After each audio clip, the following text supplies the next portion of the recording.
வணக்கம் மக்களே, நான் தான் ஜாக்சன். இது சின்ன பிகினர்ஸ்க்கான ஒரு டிப்ஸ் வீடியோ. என்ன அப்படின்னு பார்க்கறதுக்கு முன்னாடி உங்களுக்கு நம்ம ராயல் பாஸ் தேவை. அதாவது நீங்கள் பேங்க் எக்ஸாம் கிளியர் பண்ணணும், நமக்கான ஒரு முறையான மெட்டீரியல், ஆர்கனைசனான ஒரு மெட்டீரியல் தேவைன்னு நினச்சிங்கன்னா நம்ம வெப்சைட்டில் உள்ள ராயல் பாஸை வந்து பர்ச்சேஸ் பண்ணிக்கோங்க. அது பர்ச்சேஸ் பண்ணாலே கிராக் வித் ஜாக் வெப்சைட்டில் உள்ள எல்லாத்தையுமே நீங்கள் வந்து 6 மந்த் வேலிடிட்டிக்கும் யூஸ் பண்ணிக்கலாம், 1 இயர் வேலிடிட்டிக்கும் யூஸ் பண்ணிக்கலாம். 2 பேக்கேஜ் இருக்குது, சரிங்களா?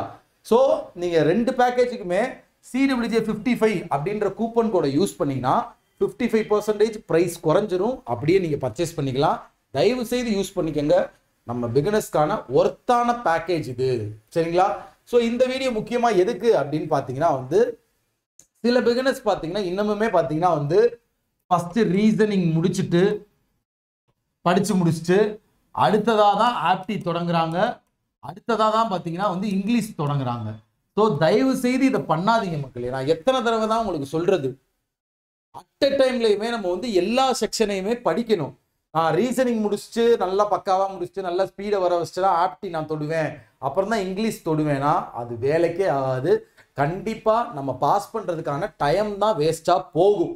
ஒன்று நான் சொல்கிறத புரிஞ்சுக்கோங்க.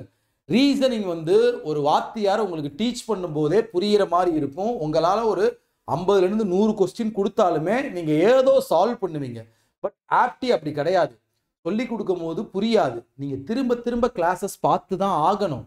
பார்க்க தான் இந்த சொல்லுவாங்களே, என்னை வந்து பார்த்தா பிடிக்காது, பார்க்க தான் பிடிக்கும். இந்த குவான்ஸும் இங்கிலீஷும் அப்படி தான், சரிங்களா? ஸோ பார்க்க தான் உங்களுக்குள்ள வந்து ஒரு ஜஸ்ட் ட்ரெடிஷ்னல் நாலேஜே வரும். அதாவது கொடுக்குற 10 சம்மில் ஒரு 5 சம்மாவது சால்வ் பண்ணுவீங்க, சரிங்களா? ப்ராக்டிஸ் நீங்கள் நிறைய கொஸ்டின், நம்பர் ஆஃப் கொஸ்டின் பண்ண மட்டுமே தான் உங்களுக்கு ரீசனிங் ஆப்டி இங்கிலீஷ் இம்ப்ரூவ் ஆகுறது உங்கள் கண்ணுக்கு முன்னாடியே தெரியும், சரிங்களா? இதை தான் சொல்லணும்னு நினச்சேன். இன்னொரு விஷயம் வந்து வீக் செக்ஷன்லாம் வந்து ஸ்ட்ராங்காக மாற்றுங்க. நிறைய பேர் வந்து சார் இம்பார்ட்டன்ட் டாபிக் என்னன்னு சொல்லுங்க சார், இம்பார்ட்டன்ட் டாபிக் என்னன்னு சொல்லுங்க சார் அப்படின்னு நீங்கள் கேட்குறீங்க. எல்லாமே இம்பார்ட்டன்ட் டாபிக் தான். எதையுமே ஸ்கிப் பண்ணக்கூடாது மக்களே, சரிங்களா? இப்போ உள்ள ட்ரெண்டெல்லாம் வந்து இதில் கொஸ்டின் அதிகம் வரும், இதில் கொஸ்டின் அதிகம் வரும் அப்படின்லாம் சொல்ல முடியாது, சரிங்களா? ஸோ எல்லாமே இம்பார்ட்டன்ட். நீங்கள் எதெல்லாம் வந்து உங்களுக்கு டாபிக் வரலன்னு நீங்கள் நினைக்கிறீங்களோ அதை ஸ்கிப் பண்ணிட்டு போகாமல் நீங்கள் அதை ஸ்ட்ராங் பண்ணணும் அப்படின்னு நினைங்க. அதுக்கு என்ன பண்ணணும்? அதோட பிகினிங், அதாவது பேசிக்ஸை வந்து நல்லா லேர்ன் பண்ணணும். லேர்ன் பண்ணிட்டு நீங்கள் ப்ராக்டிஸ் பண்ண இந்த வீக் செக்ஷனில் உள்ள உங்கள் இது அப்படியே இம்ப்ரூவ் ஆகிட்டே வரும். அது உங்கள் கண்ணுக்கு தெரிஞ்சுக்கிட்டே இருக்கு. ஸோ தயவு செய்து இந்த 2 விஷயத்தை மட்டும் பண்ணாதீங்கன்னு தான் நான் சொல்ல வந்தேன். வீக் செக்ஷனை ஸ்ட்ராங்காக மாற்று, வீக் செக்ஷனாக இருக்குன்னு ஸ்கிப் பண்ணாத, சரிங்களா?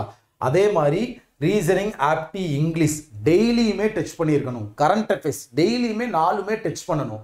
ஜஸ்ட் நான் இதுதான் படிப்பேன் அதுதான் படிப்பேன்ட்டு சொல்லிட்டு ஒமிட் பண்ணிட்டு போனீங்கன்னா அது உங்களுக்கு தான் ஆபத்து, சரிங்களா? ஏன்னா என்கிட்ட கொஸ்டின் கேட்கப்பட்டது பிகினர்ஸ்ட இருந்து, அதுக்கான வீடியோவே நான் கொடுத்துட்டேன். நிறையா பிகினர்ஸ் இப்படி தான் இருக்கீங்க. இன்னமும் குழப்ப நிலையிலே இருக்காதீங்க. எக்ஸாம் கிட்ட வந்துருது, ஆர்ஆர்பி பிஓ, ஆர்ஆர்பி கிளர்க்கு. இன்னமுமே வந்து நான் இது மட்டும்தான் படிப்பேன், நான் அது மட்டும்தான் படிப்பேன், எனக்கு ஆர்ஆர்பி பிஓ கிளர்க்கில் இங்கிலீஷ் இல்லை. நான் வந்து பார்த்தீங்கன்னா இப்போ பிலிம்ஸ் லெவலுக்கு ரீசனிங், ஆப்டி மட்டும் நல்லா ப்ரிப்பேர் பண்ணிவிட்டு ஆர்ஆர்பி பிஓ எக்ஸாம் எழுதின பிறகு நான் இங்கிலீஷ் அப்புறம் ப்ரிப்பேர் பண்ணிக்கிறேன் அப்படின்னு சில பேர்லாம் யோசிப்பீங்க. கண்டிப்பாக எனக்கு தெரியும். இப்போ இருந்தே இங்கிலீஷ் படிக்க ஆரம்பிக்க வேண்டும். கண்டிப்பாக படிங்க, வெற்றி அடையலாம். உங்கள் ஜாக்சன். இந்த மிஸ்டேக்லாம் பண்ணாதீங்க. மறக்காமல் நம்ம ராயல் பாஸ், திரும்ப நான் அதான் உங்கள்கிட்ட சொல்கிறேன், நம்ம ராயல் பாஸ் நம்ம வெப்சைட்டில் போட்டிருக்கோம். ஸோ CWJ 55 அப்படின்ற கூப்பன் கோடை யூஸ் பண்ணீங்க. 6 மந்த்துக்கு பிகினர்ஸ்காண்டியே 6 மந்த் வேலிடிட்டிக்கும் நீங்கள் பர்ச்சேஸ் பண்ணிக்கலாம், 12 மந்த் வேலிடிட்டிக்கும் பர்ச்சேஸ் பண்ணிக்கலாம். எது பர்ச்சேஸ் பண்ணுறீங்கனாலுமே இங்கே போய் பைனவ் கொடுத்து இந்த இடத்துல அப்ளை கூப்பன் கோடுன்னு இருக்கா, இங்கே போயிட்டு CWJ 55 அப்படின்னு போட்டிங்கன்னா உங்களுக்கு ப்ரைஸ் குறைஞ்சிரும். வெறும் 630 ரூபாய்க்கு கிராக் வித் ஜாக் வெப்சைட்டில் உள்ள எல்லாத்தையுமே நீங்கள் பார்த்தீங்கன்னா 6 மந்த் வேலிடிட்டிக்கு பர்ச்சேஸ் பண்ணிக்கலாம், சரிங்களா? ஸோ இதை தான் உங்கள்கிட்ட சொல்லணும்னு நினச்சேன். உங்களது விடைபெறுவது உங்கள் ஜாக்சன். டின்.